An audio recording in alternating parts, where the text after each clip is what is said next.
Howdy folks, it's Meandering Mike in the Man Cave of Madness. I'm going to unbox one of these two games today. These both came together. They're part of a Game Found, equivalent of Kickstarter. And this is the Limits of Glory system. This is campaign number 2. And this is a double game, campaigns number 3 and 4. The first one in this series was Napoleon's Eastern Empire, about obviously Napoleon's invasion of Egypt. These are all by designer Andrew Rourke. They're from the company Form Square Games, as in form square, the command to get your infantry into a square formation before the cavalry overrun you. So we've got the one we're going to unbox, Maida 1806, and we will talk about the pronunciation, and Santa Mora and Capri. So this is the one we're going to unbox in this video. So let's get the shrink off. And the shrink is off. So let's first take a look at the back of the box. Here. All right. Now I think I'm going to need to keep it upright at first. Now, a word about the artwork. Okay. This map appears to be sideways. If you're going to look at the map in a little more detail. All right, let's zoom in more here. Where the French reinforcements, girls available, the town names. Well, let's see. No, some of them are one direction, some of the other. So it's interesting, depending on whose perspective. All right. Because if we zoom in here, way in here, wow, is that not? Can you? Oh, yes, I can zoom in more. So they're upside down. There's Naples. So this area here, that's probably still not good focus. Oh, that was interesting. I wanted to jump. All right, so let's turn it around. Zoom back out a little bit. So again, depending on where you're looking, some things are one direction and some of the others. So right there, Maida. Okay, now before we go any farther, I'm gonna put it here on the back of the box while I talk here so you can look at that component list and all that stuff. I'm pronouncing this Maida instead of Maida. You will hear British people say Maida. The designer, Andrew Rourke, is British, and he will say Maida. And that's fine if you're British. But technically, this is a town in Italy. At the time, it was the Kingdom of Naples. It was being invaded. There's the French contending with the Anglo-Russian force. So it's the Brits and Russians going up against the French, but it's Italian. Now, there is a thing, a flour, not a blooming flower, but ground flour that you bake with from India that's spelled the same way, that's Maida. And of course, the Brits, the British, being the colonials that they are, their colonial establishment in India would have heard of and seen this word, and it makes sense why they pronounce it Maida, but it's Italian. And normally the rule of thumb is you pronounce a place name, a location, the way the locals do. So like, really, you shouldn't say Paris, you should say Paris. You shouldn't say Moscow, you should say Moskva. So you shouldn't say Maida, you should say Maida, okay? I'm not going to fault you if you're British and you say it that way, but if you're not British, go ahead and pronounce it Maida, unless you don't want to offend the the designer or whatnot, or you think other people might make fun of you. They shouldn't, but I'm going to call it Maida. Okay, so that was a Meandering Mike, meandering digression there, but back to the game. So we got a mounted map, 10 wooden pawns, dice, 4 counter sheets, an event deck, a combat table, 2 command charts, and a 36-page rulebook. It says 2 players suitable for solo. They do not have a rating of that per such on a scale. They say complexity moderate. 90 minutes to 180. All right, so it's not designed for solo, but suitable for solo. So one of those games where you play both sides, okay? So I'm not going to go into all the details here. You may have been able to read that while I was sitting meandering through the pronunciation issue, but yeah, so we're talking about this province here. This is the boot of Italy. There's Sicily, there's the toe, and Maida's in here. In modern day Italy, this is Calabria is the province. You know, Naples up here. This whole thing was the kingdom of Naples, or as also called the kingdom of two Sicilies, the king of. But so let's see what's actually in the box. Now I'm going to open it up, take things out, and I'm going to try to order them in the interest of, you know, most eye candy first. I'll probably start with the counter sheets first, and depending on how unwieldy the map is, it might be last or it might be second. So be back in a sec. All right, so I've opened things up. We've got the folded up map here. Notice it's in British red. The rule book here, big glossy sucker. All right, now here's the dice, the pawns or the tokens there. Now, what we have here is a command chart for the Allies and this. I'm not trying to counter it because the counters are actually in shrink wrap. So I'm going to have to open up those in a second. So let me show you these here real quick. So let's use the composition of the army, the various leaders. Now, I do not know how to perfectly pronounce French, but I know, for example, this guy here, if you can see him, it's not Camus, it's Camus. All right. So the guy in charge here, not Napoleon, it's Messina, Andre Messina. Okay. And here you have the overall command here. You've got the British Army under Craig, Calabrian guerrillas, Craig, Stewart, Cole, Hesse. Now that looks like Damas. I don't know if he's a French dude serving under these. Are they Hessians? I'm not sure. I'm not sure of the role here. Now, Minerva. That looks like a fleet. So they actually have the fleet names. All right, so I am not seeing separate Russians unless the Russians were commanded by a German, a Prussian, which is totally possible. All right, this here is, so this is not gonna, this is your combat. It's not a CRT in the traditional way, but how many hits based on total combat values, and I'm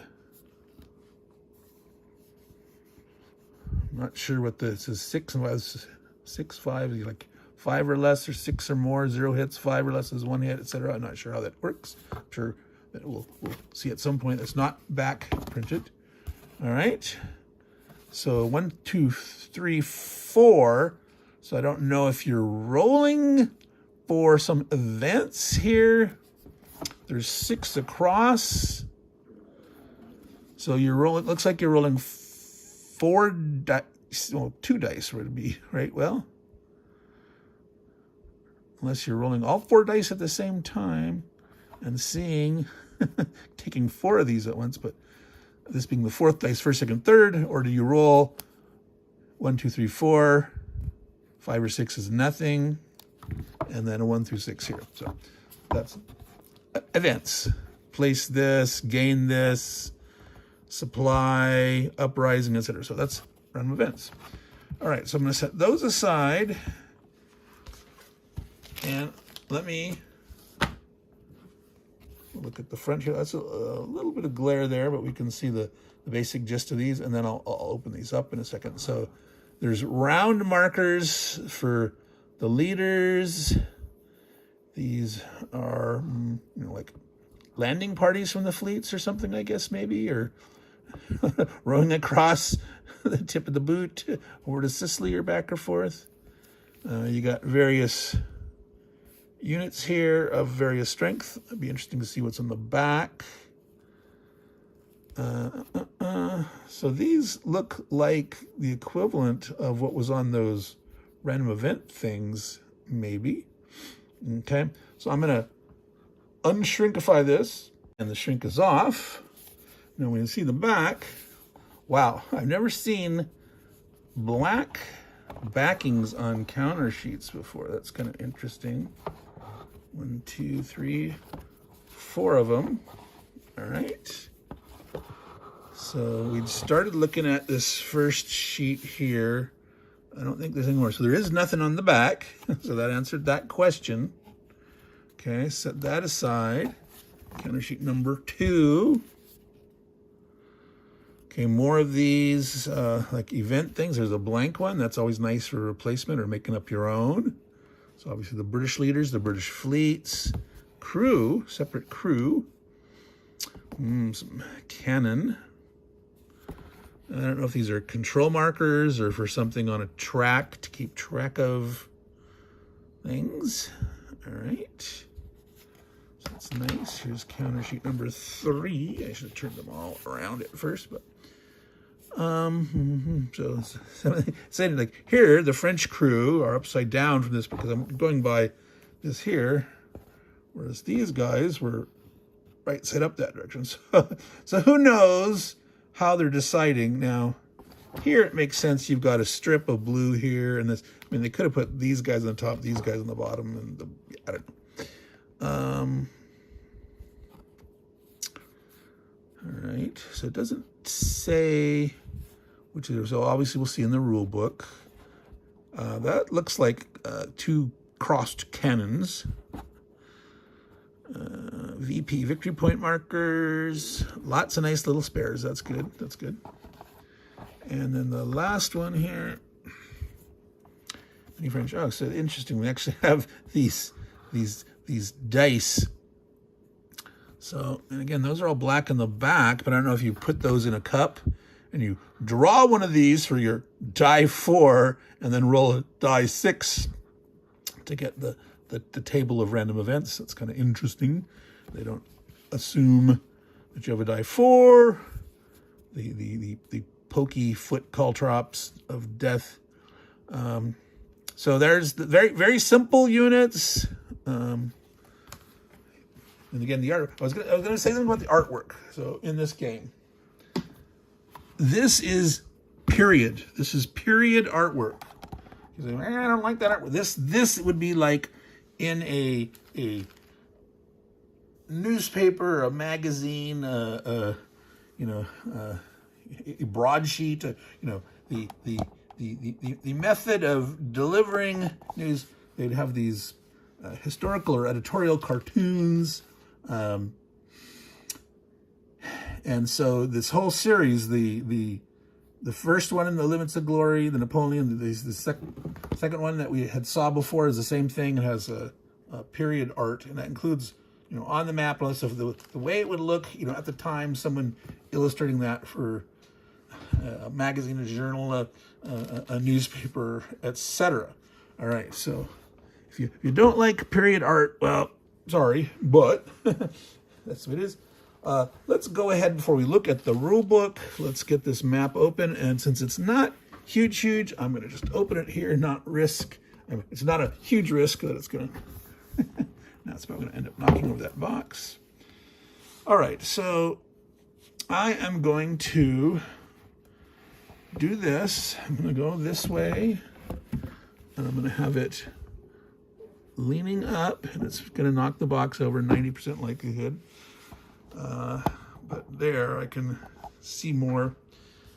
Get my handy dandy pointer, chopstick here. Okay, so like we saw before, some of the stuff is in a certain orientation, So French reinforcements glue is available. Then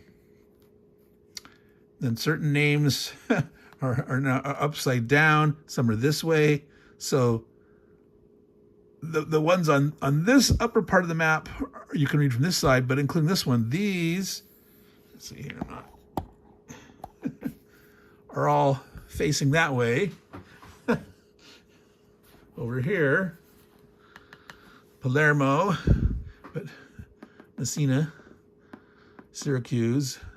So it's all, everything on this map is this way, everything on this map is that way, except for this one. This is below the fold, but it's read from this side. So I don't know how they decided to do that. I don't know if, like, hey, the French are up here and these are they're trying to take over those, and maybe they start with these and these guys want to take over. I don't know. But that's what it is. All right, so the artwork here, this and this is from the perspective of the French. If they're sitting here, this artwork over here, say if the British were sitting on this side, but I don't know. So let me let you get a look a little closer here. Try not to. All right, I'm trying to look. Does that look like, it's like a gondola, which I'm only familiar with other side here, Venice, I don't know, but this looks like a gondola to me. It's almost like gnomes, little red caps and that. So I'm not sure, the equivalent of there be dragons, there be a lunknu or a gondola or something like that. All right, interesting artwork there. All right, up in the corner, exhausted. All right, so we are going to now take a look at the rule book. All right, now I'm going to tilt and I'll lift it up a little at times, you know, if there's glare I see, but okay, this is rather thick. It is glossy, but it's not super ultra glary, so that's not too bad. It's nice having a quick reference on the back. It is alphabetical, so it's an index, basically, with obviously page numbers. And they even have it so that sometimes there's two. So it is indexy. That's the only one I can see on here that has two different pages being references. Junior commander leading the troops. All right, so it says 35, so counting the cover, it's going to be 36 total pages if we count that one. 2, yes. So 36 pages, including the covers. All right, so there's the credits. So there's 3 different people listed for art. Okay. So an overall contents, talk about the scale of the game. That's good to know. Definition. Now, relatively soon, they have how to win.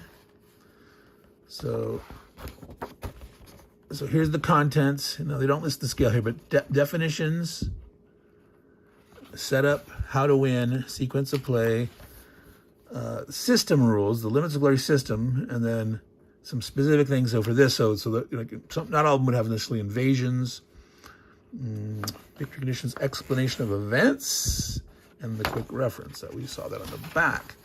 All right, so you got nice full color showing all the components, giving a detailed exactly how many you have. That's very, very nice.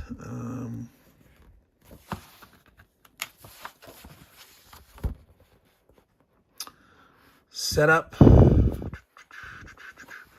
Each side telling you how much you got, where you get to put them, telling you what's not in play. That's just, you know, help reinforce. Did you count for everything? So Lacey is the Russian dude.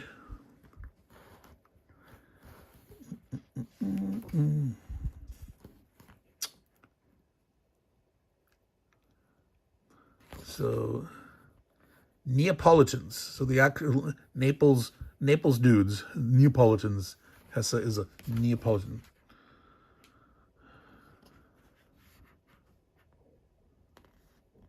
All right.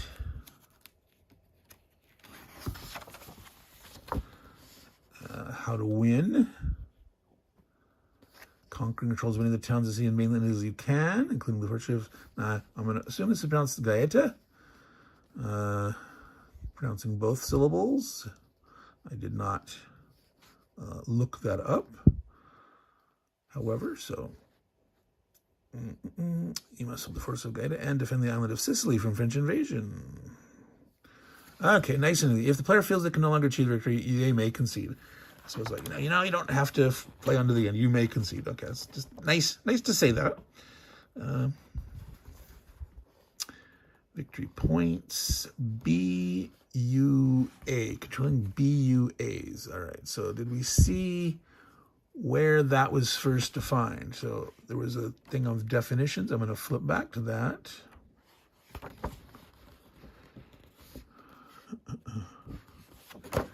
BUA, built up area. All spaces containing names of cities, settlements, or harbors containing a built up area. Some are fortified, some give extra strength bonus to the defender. All right. BUA, built up area. Sure. Not a term that we see, but it's a totally sensible term. It makes sense, and they did define it, so that is fine. The limits of glory system.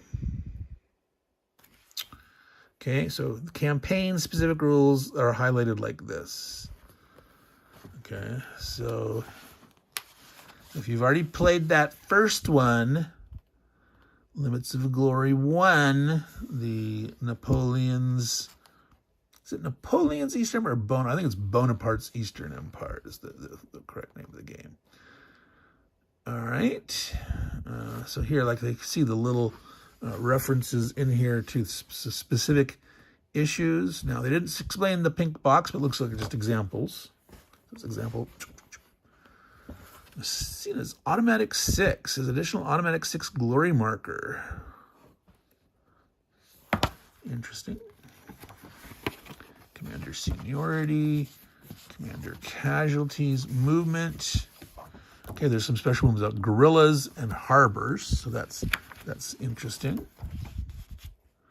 Debarking and embarking, safe harbors. Love the period maps and again the illustrations and all that. It's really, really nice. Invasion phase, conquest phase, event clock. Interesting. Momentum. Obtaining momentum markers. So those crossed cannons, I guess, are momentum markers. I like it. I like so some form of initiative and the changing of initiative on the momentum that one side. Do they keep the momentum? Do they lose it? Yes, deciding initiative. Alternate initiative. Combat. So infantry, cavalry, artillery, gunboats, frigates, and third rates. Okay, I have not heard that term. I'm assuming it's a certain,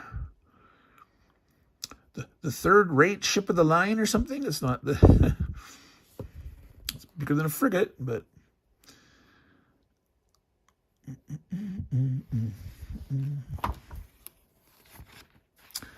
how combat works. So there's the pawns involved. So you're looking at showing, who you are, what your force is, and then those numbers there. So always rolls 4 dice. If a commander with remaining glory points is present, the player may re-roll any failures. So, okay, I'm not going to dig into D. So I don't know what a failure, success or a failure is. If you need to roll like a 5 or a 6 to be a success, and a 1 through 4 is a failure, or how that works. Okay, a nice long example here of play. So it looks like 5 and 6s. So 5 and 6s are hits, but depending on what you're doing, sometimes a 5 might not be enough. You need the 6. So I don't think on that chart there were anything that was... I'm going to bring it out for you. I don't see anything here with a 4. They're all needing 5 or 6 for hits, but some might be like, boom. 5, with 21 strength of the naval, you roll 5 or 6 is 4 or 5 hits. 1 through 4 is going to be nothing. Now this is interesting though, that in this case, 5s are bigger than 6s.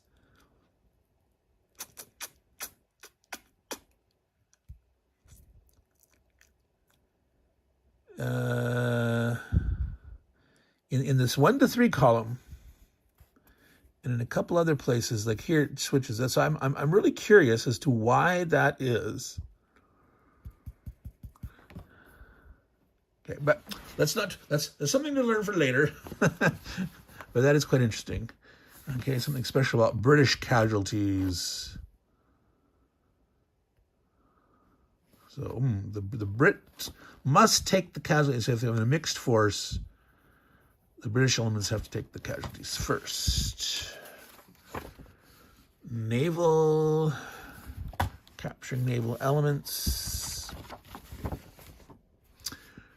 Guerrilla-initiated uprisings, sieges.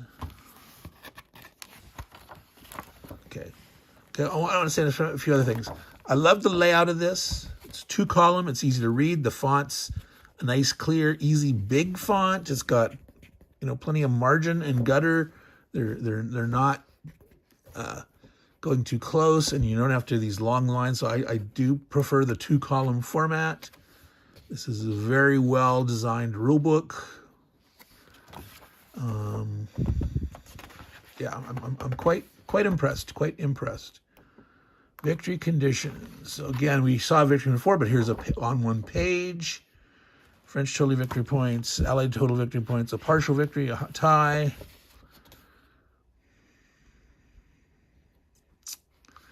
Both players score exact same amount of victory points. Napoleon calls off the invasion, but the player that controls Maida wins the game. Bum, bum, bum. Explanation of events. So, event 1 through 24. It should be. Well, yep. 22, 24.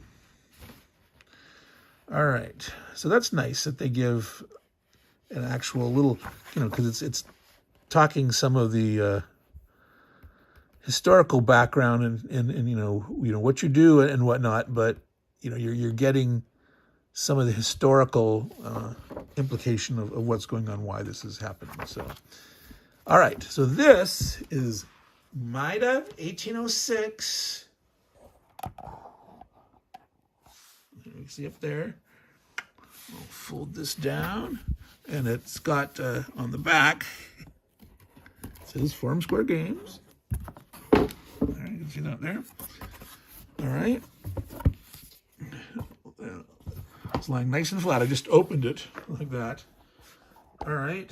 So let's a little more there. So Maida 1806. And again, you can pronounce it Maida or Maida. I just prefer to go the route of pronouncing it like the Italians would, instead of the British way. It's not the Indian ground flour. So an operational series, Limits of Glory. I do have the 3rd and the 4th one, so in the same box, Santa Mara and Capri. I will be doing a unboxing of that either later today or tomorrow, since they both came at the same time. This is Tuesday morning. These came on Saturday, so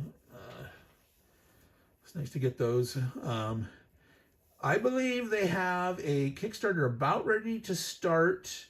The next one in the series, I believe, is, I don't remember the title, but it is the French Revolution. Either the near the end of it. I didn't see a lot of these. I was looking at their website, and after these arrived, and they're going to be doing I think later in the summer they might start the, not the Kickstarter, the Game Found for it. It's going to be like American Revolution. So we're all talking within the period of late 1700s, early 1800s.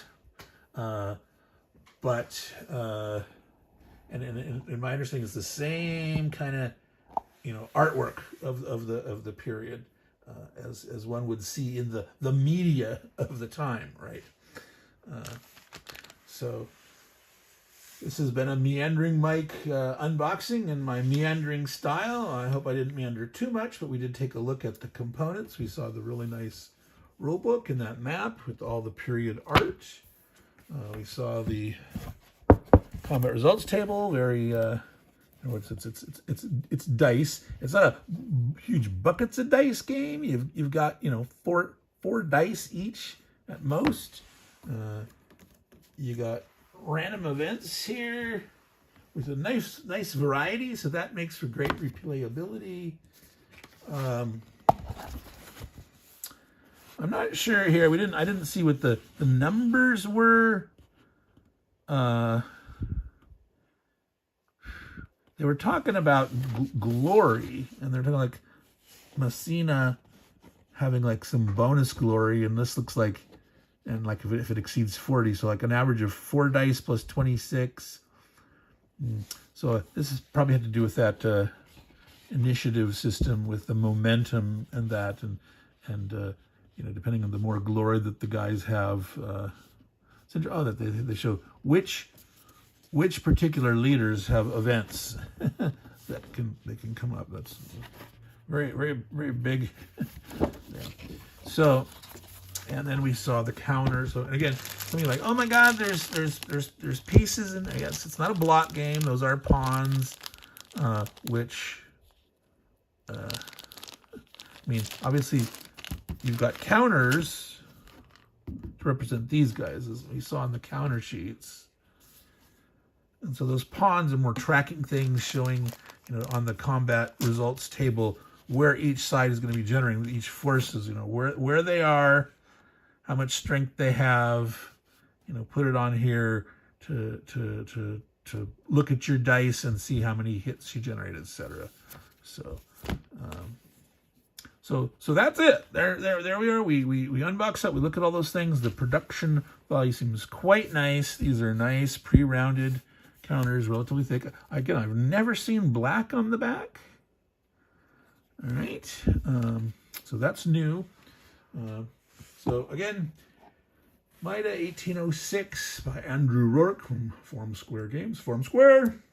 So take care of your games, and they will take care of you. And yeah, when the cavalry comes a charging, Form Square. Ciao, y'all.